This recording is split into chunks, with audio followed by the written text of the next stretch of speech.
Hello, कृपया इकडे लक्ष द्या.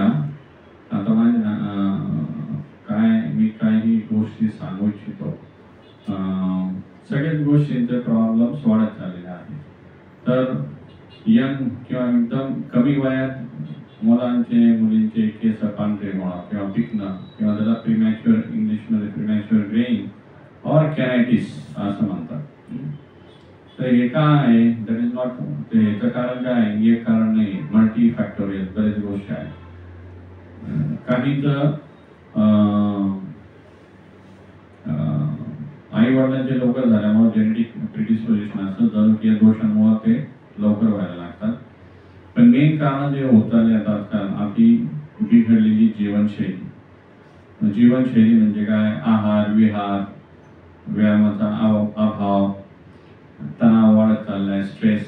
आपल्याला वाटतं की तणाव फक्त टेन्शन मोठ्या माणसाला असतं. नो, अगदी लहान 2-3 वर्षाच्या पोरांपासून देखील तणावाचं प्रमाण वाढत चाललेलं आहे मोबाईलमुळे.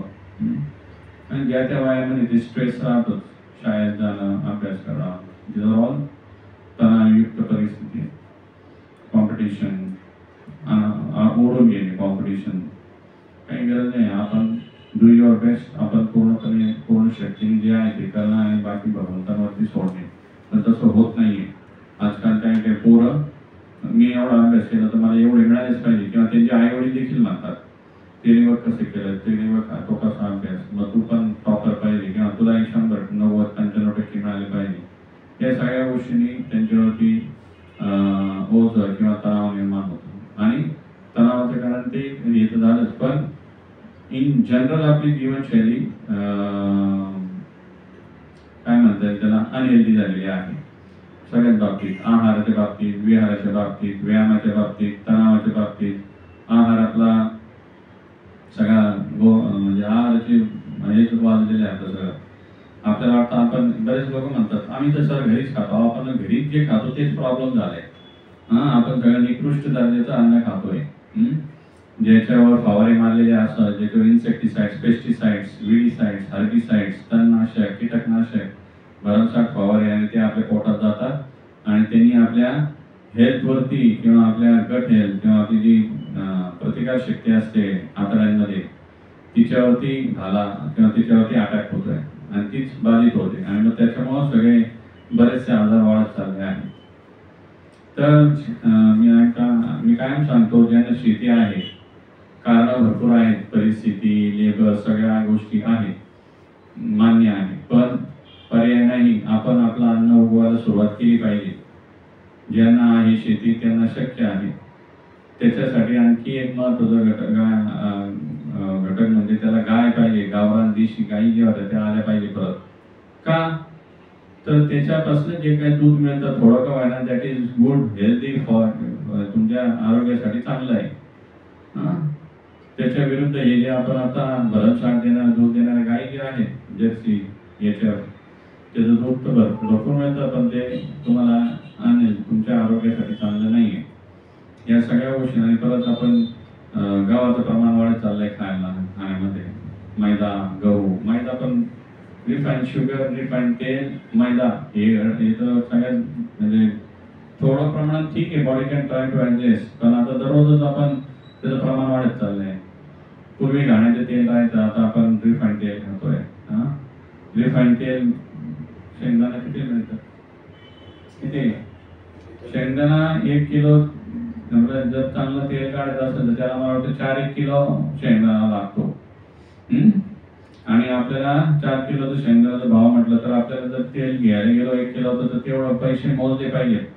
मे बी 500-600 रुपये. आपल्याला कितीला मिळतं? 140.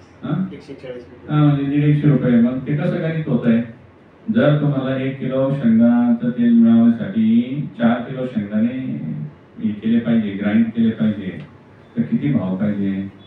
तर मग याच्यावर काहीतरी आपला बुद्धीचा वापर करायचा, कुठची गडबड आहे. तर एनिवेज, तर जे शेतकरी आहेत त्यांनी प्रयत्न करणे, गाय आणणे, तिथं गावरान गायचं दही, ताक, तूप आहारात ठेवणे, भाजीपाला पिकवायला सुरुवात करणे, गायचं शेण, गोमूत्र, काय ते जीवामृत, घन जीवामृत, खतं वापरून त्याच्यात हे फवारे, युरिया, DAP गेलं नाही की नाही सर येतच नाही, येतं, कमी येतं, कमी येतं आणि you have to work on. बरेच लोक करणारे आहेत, त्यांचे व्हिडिओज बघा युट्यूबवरती आहे. थोड्याफार प्रमाणात जमू शकतं, करणं आहे आपल्याला, गोळ्या औषधं खायची नसतील तर. विहार, पुरेशी झोप चांगली पाहिजे, झोपेतच खोबरं होत चाललंय. मोबाईलमुळे सगळे रात्री पोरं 12-12, 1-1 डिग्री, 2-2 वाजेपर्यंत बरेचसे पोरं, त्याच्यात पोरच काय मोठे माणसं देखील आपणही त्यालाच बळी पडतो. सगळ्यांचे आपण स्वतः प्रत्येक जण त्याला बळी पडतोय. आपण एक थोडा आपण 15-20 मिनिटं विराम लावून बघू असं म्हणतो आणि 2-2, 3-3 तास निघून जातात. सो माइंड वरती तेवढं तरी करणं आहे.